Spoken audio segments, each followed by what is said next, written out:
When we started an hour with the tower, Andy from Cardroom Direct, he says, "You know what? I'm just going to send a tweet, and you never know what will happen. I'll send it to the biggest, the most prolific poker player of all time and see what happens." And then we get a reply saying, "Do you know what, guys? Why not?" So it is my pleasure. And the heart's going a little bit because even though absolute great pleasure that to introduce a guy that's got just about 24 million in life earnings. He's 22 all-time money list. He's got 15 bracelets. He's the only person to win the World Series main event and the World Series of Poker Europe main event. It is the great pleasure of mine, and fingers crossed by the end of it, he'll have just entertained us all, to introduce to you guys the one and only Mr. Phil Hellmuth Jr. How's it going, Phil? Oh, thank you very much for this, Phil. This is an absolute pleasure. When Andy sent that tweet, he says, "Who shall we get?" And we were like, "Well, why not aim for the top?" And this is as high as you can get for us. Thank you. Yeah, when you send out a tweet, you never know what's going to happen. Absolutely. We're starting with lockdown because we're obviously in strange times. We don't know what life is going to be like after. Is it ever going to be normal again? What has lockdown been for you? What's it been like? Well, March 8th, I went to Draymond Green's surprise birthday party. I started skipping tournaments March 1st. I didn't go to the LAPC. I didn't even play in the Bay 101, which was in my backyard, the World Poker Tour here, because my friends were on top of this early and were warning me. But Draymond Green had a 30th birthday party. We all loved him, and we wanted to show him. So we took a private jet down at 5 p.m. or 6 p.m. We had a dinner in LA. We went to his birthday party, and the jet left again at maybe 1 a.m. So I was back home by 3. But other than that, March 8th, I was locked in. I mean, I the most I did in 88 days is I went 2 blocks away from the house. And even then I felt like, so the lockdown, I didn't anticipate that I'd be staying in place as much as I did. I didn't anticipate that I would play as much poker. I literally played poker at least 6 days a week. And I'm a guy that plays once every 10 days with my group of friends. And actually I did really well. I won a lot of money. And I joined another advisory board for a company called Prize Picks. And I think that's my 11th advisory board.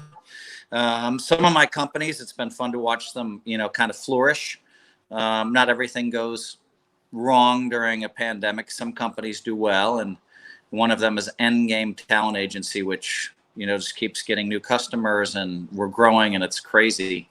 Yeah. And so spent some time talking to the company founders that, that I'm on the advisory board of. And so I'm surprisingly busy. And so I can't really say that I've been bored, And then last week, finally, I went over to my best friend's house, Chamath Palihapitiya, and then I went to Cabo, flew down to Cabo for 4 days and flew back. But we were on my friend's jet.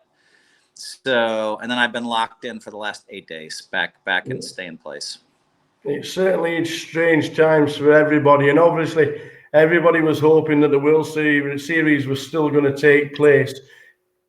Even though it's not your fault, is this the first World Series or the potential World Series that you would have missed since you were old enough to play? Yes, I have not missed a series. I think I missed one World Series of Poker, Europe. And that was in 2018. I just told the guys, I said, I'm not going back. You should go every other year. And I was trying to make a point. I missed it. So I don't Yeah. miss World Series of Poker ever. I don't miss World Series of Poker Europe ever, and I don't plan on it. So now, of course, today, big news. They just announced that, you know, they're going to have 85 bracelet events. It's you know, enormous. from July, online events from July 1st. So I just called the, the president of the ARIA, Steve Zanella, and he tells me that, you know, we're in pretty good shape at the ARIA. We're really going to be very, you know, safety minded. Yeah. And then, you know, reading some articles about it, it seems like MGM has the best protocols for dealing with COVID. And of course, Wynn's up there with them. But I mean, that, you know, of all the casinos, we're the best. And so the ARIA, so I feel very safe there. So July 1st, I'll be staying at the ARIA for a month. If they open, they might open the 4th of July. And looking forward, I mean, there's one event per day. So, you know, I think it's, you know, I'm going to be opening up a little bit going down there. And but I do feel like they're taking all the precautions at the ARIA. Yeah, well, we have seen pictures over the last probably 3 or 4 days about Las Vegas opening up slowly but surely. Things trying to get back to normal as normal can be. It is strange times for everybody. But I'm just going to whiz you back. I'm just going to whiz you back to 1989 when you actually went like that. And then you went like that. And I saw that picture. And it's a clip. If you love the game, it's a clip that you watch over and over again. Obviously, we win it. If we'd have come second, if we'd have finished second to Johnny Chan, who won it the 2 previous years, do you think your career would have been a little bit different, or was this the path anyway? Yeah, I mean, that's a fair question. I mean, that final hand, he had ace-7 of spades. I had 2 black nines, but there was a hand before that, you know, where I had ace-10 against 2 10s, and I was lucky, and 2 deuces. I mean, it was a 2-way knockout to go from 4-handed to 2-handed. And if I lose that pot, then who knows? Maybe I don't win. I still think I'd probably have 15 bracelets, but you never know. I mean, it was a very you know, and you have to remember, I mean, there's lots of times, as if you want to be, you know, one of the greatest poker players, you always have your money in, generally speaking, with the best hand. Yeah. And you take a lot of beats over the years, a lot of big beats, and, you know, but I have to, you know, you got to look back and realize, well, I had ace-10 of spades. Don Zewin had 2 10s. Steve Lott had 2 deuces, and I hit, and we were all in 3 ways. I wasn't all in, but it was a key pot for me to hit, and be thankful. And that's a good question though, because who knows? But I know this. I was already a professional poker player. I was already having tremendous success everywhere, and I feel like I would have continued along those lines. Yeah, and continuing, obviously, in 1989, you win the lot. But your dad wasn't overly enthused about it all, was he? But did Dad know best? You have to understand, my dad has a PhD. He has a JD. He has an MBA. So, you know, master's, you know, I mean, that's a lot of letters. I mean, I don't know anyone. There's not that many people on the planet that have more letters than my dad. So, you know, of course, now I'm the oldest of 5 and a guy. So, you know, I mean, I was meant to be on this education path. I was meant to be, you know, kind of, you know, I was meant to graduate from college, and I never did. And so for him to then imagine and think that far outside of the box, to professional poker player, and in the 80s, I mean, my dad thought that was like a drug dealer, you know? And so, you know, but he saw me have a lot of success, and he decided to come to the 1989 World Series of Poker main event. Surprised me that he agreed to go. He agreed in December, and he flew out, and he saw me in, you know, one of the best moments of my life, winning the main event. And you know, you notice when I throw my hands up in the air like this in the YouTube video, when the last card comes off, like I think the 6 of spades, I go like this or whatever. And I turn and I look you could see me turning because my dad was not in sight for 4 days. That was a 4-day long tournament. He wasn't in sight during the tournament, but I turned because, and there he is running up the aisle to greet me. And of course, security stops him because there's $1 million in cash on the table in 1989. And I wave him through. And within seconds of winning, I was able to embrace my father and give him a great hug. And then I bought a Mercedes-Benz, and then I married a doctor. And then,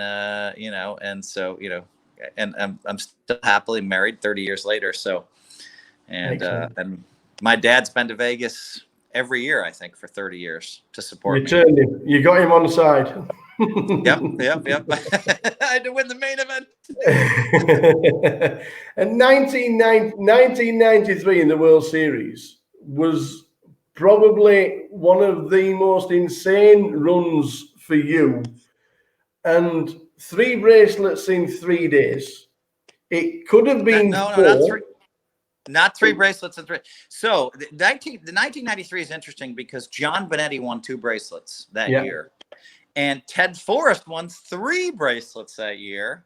And I won 3 bracelets that year. So, probably they gave away 20 bracelets or something, or 18. And we won 8 of them. It was crazy year, 93.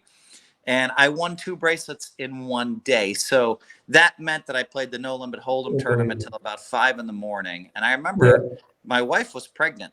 And I don't know if she made it till 3 or 4 I think she made it till 3, 4, 5 in the morning. She's way too much of a trooper. And then the next tournament started at noon. And I was just exhausted because I just won a bracelet. I went for a run. There's no way I could sleep. And I entered the Limit Hold'em event. And I played poorly at first. And I remember going into the dinner break. I didn't have a lot of chips. But at least I was able to, I ate a half an hour before dinner break and I went straight up for an hour and a half long nap. And I came back down, and the next thing I started hitting hands. And I think by 11 o'clock that night, I'd won the Limit Hold'em bracelet.